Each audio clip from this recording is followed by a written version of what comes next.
है। और देखिए इस वक्त की बहुत बड़ी खबर, ईरान ने अब तक का सबसे बड़ा हमला किया है अमेरिका के बेस पर, खास तौर पर जॉर्डन में। और ईरान की जो डांसिंग मिसाइल कहते हैं, जिसे जिगजैग मिसाइल्स भी कहा जा रहा है, उस डांसिंग मिसाइल ने ऐसी तबाही मचाई है जॉर्डन में, जिसके अब जो तस्वीरें सामने आ रही हैं और जो ईरान दावे कर रहा है उसके मुताबिक, देखिए ईरान ने बहुत बड़ा दावा किया है। ईरान ने यह कहा है कि जॉर्डन में दर्जनों अमेरिकी सोल्जर्स मार दिए गए हैं। ये बहुत बड़ा दावा है कि कई अमेरिकी सोल्जर्स जो हैं, सैनिक जो हैं, वो मार दिए गए हैं। इसके अलावा अमेरिका के C-17 ट्रांसपोर्ट प्लेन्स गिर चुके हैं, P-8 एयरक्राफ्ट जो है वो जल चुका है, और सबसे बड़ी बात, ब्लैक हॉक हेलीकॉप्टर्स की एक पूरी यूनिट जो है वो इस बेस पर तबाह हो गई है। देखिए ये बहुत बड़ी क्लेम है जो ईरान कर रहा है, जो दावे है ईरान कर रहा है। ईरान की तरफ से पहले भी जो दावे हुए, देखिए वो धीरे धीरे सच साबित हो रहे हैं। हमने आपको बताया था कि जॉर्डन में जो हमले हुए हैं उसमें कई प्लेन तबाह हुए हैं। अब वो बात धीरे धीरे सामने आ रही है। 4 अमेरिकी सोल्जर्स की मौत की खबर जो है वो सामने आ चुकी है। लेकिन इसके बाद अब ईरान की तरफ से जो दावा है, ईरान का कहना है कई दर्जन अमेरिकी सैनिक जो है वो मारे जा चुके हैं। लेकिन अब देखिए इसमें बड़ा सवाल ये है कि आखिर ये हमले जॉर्डन पर कैसे हुए और कैसे ईरान के मिसाइल्स ने जॉर्डन के बेसिस पर जो है वो इतना सटीक निशाना साधा कि वहां हाहाकार की स्थिति है। देखिए मुवफ़्फ़क़ अल सॉल्टी बेस जो है पूरी तरह से तबाह है, बताया जा रहा है यहां पर जबरदस्त हमले हुए। Prince Hassan airbase, King Faisal airbase, ये जॉर्डन के वो बेसेस हैं जहां बड़ी संख्या में अमेरिकन जो थे सोल्जर्स मौजूद थे। अब देखिए हुआ क्या, ये कैसे जॉर्डन में इतना बड़ा नुकसान जो हुआ है अमेरिका को, जिसके दावे हो रहे हैं, ये कैसे हुआ, और ईरान की डांसिंग मिसाइल का क्या रोल है इसमें। अमेरिका के तमाम अखबार, मीडिया आप उठा के देख लीजिए, वो इन खबरों से भरे पड़े हैं कि ईरान की डांसिंग मिसाइल, जिगजैग मिसाइल जो अपना रास्ता बदल लेती है। देखिए ईरान की तरफ से मिसाइल दागी गई जॉर्डन के इस तमाम बेसिस पर। हुआ ये कि अमेरिका के पेट्रियट सिस्टम ने, थाट सिस्टम ने इन्हें रोकने की कोशिश की। लेकिन जो खबरें आ रही हैं उसके मुताबिक ईरान की ये मिसाइल्स जो हैं ये जिगजैग रूट अपना रही हैं, यानी कि अपना रास्ता बदल दे रही हैं। इसीलिए इसे डांसिंग मिसाइल भी कहा जा रहा है। और अमेरिका का ये कहना है, अमेरिकी मीडिया का कहना है, साहब मैं खुद नहीं बता रहा अपनी बात, अमेरिकी मीडिया जो दावे कर रहा है, आप उठा के देख लीजिए जितने अखबार हैं अमेरिका के, कि ये जिगजैग मिसाइल और ईरान की डांसिंग मिसाइल को रोकने में पेट्रियट और थाड पूरी तरह से नाकाम हुआ। और इन मिसाइल्स की स्पीड इतनी ज़्यादा थी कि इसे रोकना असंभव था। नतीजा ये हुआ कि बहुत बड़ा नुकसान हुआ है और अब अमेरिका ने इसे स्वीकार करना भी शुरू कर दिया है। और कितनी कैजुअलिटी हुई है ये अभी आने वाले वक्त में पता चलेगा।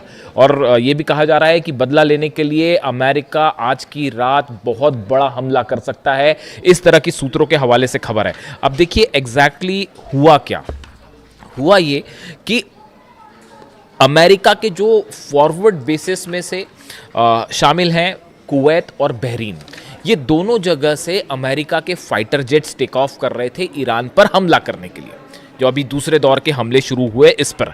लेकिन नतीजा क्या हुआ, ईरान की तरफ से अली अल सलीम बेस जो है कुवैत में, वहां पर पेट्रियट सिस्टम तबाह कर दिया गया, $1.5 बिलियन का नुकसान हो गया। एयर सर्विलांस जो राडार था वो तबाह कर दिए गए। ऐसे ही हाल जो है बहरीन में था, शेख ईसा एयरबेस में पेट्रियट सिस्टम तबाह हो गया, वो भी $1.5 बिलियन का था।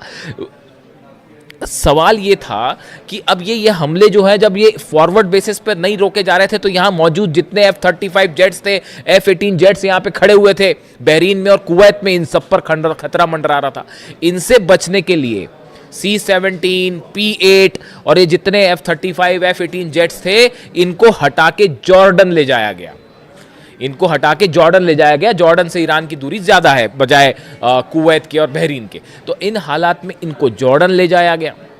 अब जॉर्डन जो है वो मुख्य सेंटर बन गया ईरान के अगेंस्ट हमलों का, और जितने जेट्स टेक ऑफ कर रहे थे वो जॉर्डन से टेक ऑफ कर रहे थे। और जो अलग अलग हमले हुए, खासतौर पर ईरान की ब्रिज पर हमले हुए, टनल्स पर हमले हुए और एनर्जी सेंटर्स पर हमले हुए, उसका नतीजा ये था कि ईरान ने पलटवार शुरू किया। और सबसे बड़ा जो टर्निंग पॉइंट था वो ईरान शहर में जो ईरान के सैनिकों पर हमला किया गया, वहाँ से ईरान की सेना का गुस्सा भड़क गया और अब निशाने पर आ गए जॉर्डन के बेसिस, यानी बहरीन और कुवैत से बड़े हमले शुरू हो गए जॉर्डन पे। और ईरान ने, देखिए मैंने आपको पहले ही कहा था कि जैसे जैसे जंग आगे बढ़ेगी ईरान अपनी सबसे खतरनाक मिसाइल्स निकाल के हमले शुरू कर देगा। अब पेट्रियट और थार्ड लगे हुए हैं, सबको पता था कि पूरा जोर लगा दिया अमेरिका ने जॉर्डन में अपने बेसिस बचाने के लिए।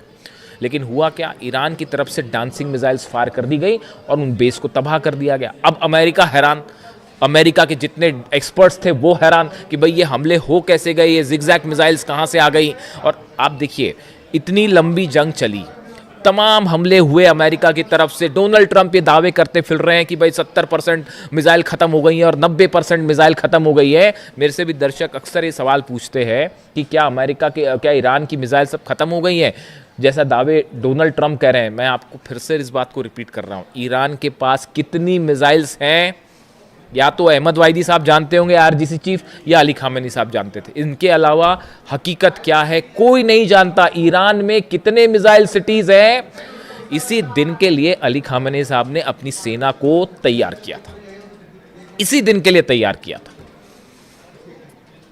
और उसका नतीजा देखिए, आज दुनिया की सबसे बड़ी ताकतें जो हैं वो ईरान के सामने घुटनों पर हैं, अपने बेसिस नहीं बचा पा रहे, खाड़ी देश जल रहे हैं और सिर्फ आप जो है कुछ नहीं कर सकते, हेल्पलेस स्थिति में खड़े। तो हुआ ये, जहां पर हमने बात छोड़ी कि पीछे कर लिया गया, अब ये डांसिंग मिसाइल्स फायर हुई। अब अमेरिका में चर्चा शुरू हुई कि भाई यहां तो दावे कर रहे थे ट्रंप की सब खत्म हो गया, फिर ये मिसाइल्स कहां से आ गई।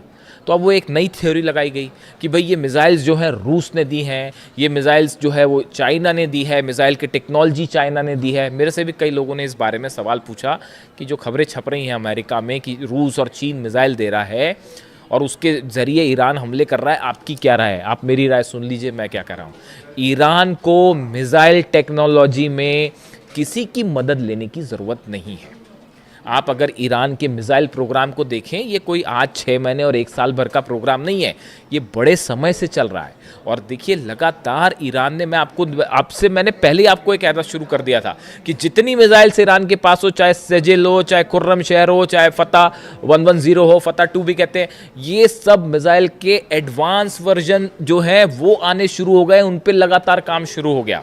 और नतीजा ये है कि अब ये एडवांस वर्जन निकल के आ रहे हैं तो अमेरिका के हाथ पांव फूल गए और वो ये कह रहे हैं कि साहब ये तो रूस ने दे दिया। बिल्कुल ऐसा नहीं है। ईरान की जो मिसाइल्स हैं वो ईरान ने खुद डेवलप किए हैं। देखिए सैटेलाइट से मदद करना एक अलग बात है, ये वो बात सही है कि हो सकता है रूस और चीन के सैटेलाइट्स, कई एक्सपर्ट्स बताते हैं कि रूस और चीन के सैटेलाइट जो है वो मदद कर रहे हैं, रडार सिस्टम के जरिए मदद किया जा रहा है, जीपीएस के जरिए मदद किया जा रहा है, वो एक अलग बात है।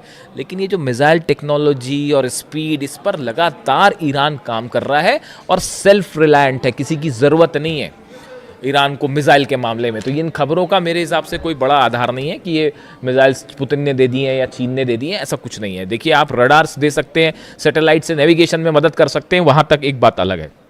अब नतीजा ये हुआ कि जब ये मिसाइल्स फायर की गई तो पूरा का पूरा अमेरिकी सेना इस बात को लेकर हैरान थी कि इतनी जल्दी इतनी स्पीड से, अगर आप मैक 4 से मैक 11 के बीच में, यानी आवाज़ से 5 से 11 गुना की बीच की रफ्तार से मिसाइल्स बरस रही हैं, उसको कैसे कोई पेट्रियट सिस्टम रोक पाएगा। और नतीजा ये हुआ कि कई जगह जो है वो पेट्रियट सिस्टम जहां लगे थे उनके ठीक ऊपर मिसाइल्स गिरी हैं, थार्ड सिस्टम जहां लगे थे उसके ठीक ऊपर मिसाइल्स गिरी हैं।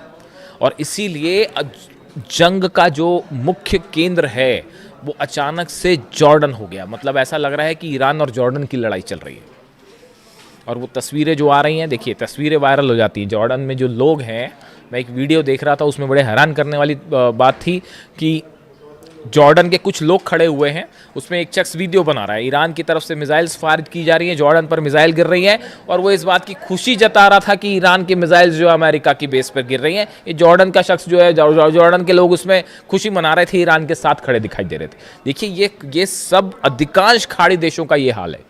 आज भी हकीकत ये है कि अगर आप एक जनमत संग्रह करा लें, प्लेबिसाइड करवा लें कि खाड़ी देशों में जो अरब देश हैं उनकी जनता क्या चाहती है, मेजॉरिटी जनता जो है वो ईरान के साथ खड़ी है साहब। उन सबको इन बात की तकलीफ है कि अली खामेनी साहब को असैसिनेट किया गया। लीडरशिप जो है खाड़ी देशों की वो अमेरिका के साथ हो सकती है, लेकिन जो आम जनता की राय है, जो जैसा कि सोशल मीडिया पर ट्रेंड करता है, जो उससे देख के जो अंदाज़ा लगता है वो ये लगता है कि बाय एंड लार्ज जो अरब देश है, इसकी जो आम जनता है वो अब भी ईरान के साथ खड़ी है। सब देख रहे हैं कि बड़ी बड़ी ताकतें मिलकर ईरान को झुकाने की कोशिश कर रही है। ईरान अपने दम पे ना सिर्फ लड़ रहा है बल्कि मुंह तोड़ जवाब दे रहा है साहब। तो हकीकत यह है कि जॉर्डन जो है वो और देखिए ब्लैक हॉक यूनिट को लेकर बड़ी जो जहाँ पर देखिए जो डिस्ट्रक्शन हुआ है, जो ईरान की तरफ से दावे आए, बड़े स्पेसिफिक दावे हैं वो। एक तो ईरान की तरफ से कहा गया है, Islamic revolutionary guard corps says it launched ballistic missile at US C-17 transport plane and P-8 aircraft at Aqaba airport in Jordan, claiming several were heavily damaged. कई डैमेज हो गए, ये एक क्लेम था। दूसरा क्लेम आया कि जो ब्लैक हॉक हेलीकॉप्टर्स हैं अमेरिका के, जो कई जगह ऑपरेशन में इस्तेमाल होते हैं, खासतौर पर मिलिट्री ऑपरेशन में। अब ये भी बड़ी गौर करने की बात है। मैं कल सुबह आपको एक बड़ा खुलासा करूंगा, कल सुबह कोशिश करूंगा जल्दी वीडियो ले आऊं आपके लिए।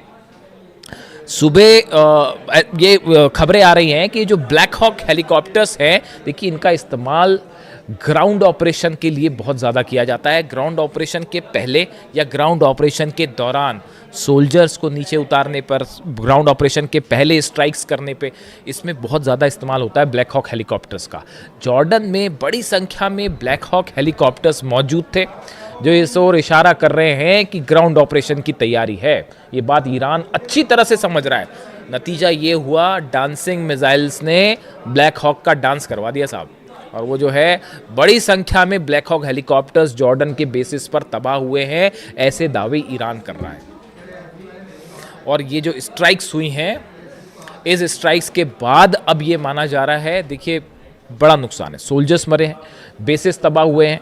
पिछली बार जो जंग हुई थी, जो इस सीज फायर के पहले की जो जंग थी, उसके जो आंकड़े आए, 428 अमेरिका की अलग अलग संपत्तियां थी, प्रॉपर्टीज थी, जिसमें सब शामिल थे अलग अलग, उन सबको जला दिया गया ईरान की तरफ से। यानी आप दूसरे सरल शब्दों में कहें, अमेरिका के 428 ठिकाने ऐसे हैं, जैसे एयरपोर्ट हो गया, मिलिट्री बेस हो गया, एम्यूनिशन रखने की जगह हो गई, सोल्जर्स जहां पर रुकते हैं, बैरक्स हो गई, ऐसे करीब 428 ठिकाने अमेरिका के ईरान ने जला दिए थे। ये जो सीज फायर का खेल डोनाल्ड ट्रंप खेलते हैं, ये क्यों खेलते हैं आप बताइए? अगर जंग जीत रहे होते अब तक कब्जा कर लिया होता साहब, अंदर घुस के, जैसे इराक में किया, जैसे अफगानिस्तान में किया, बाद में फिर बाहर निकलना पड़ गया, वो एक अलग बात है।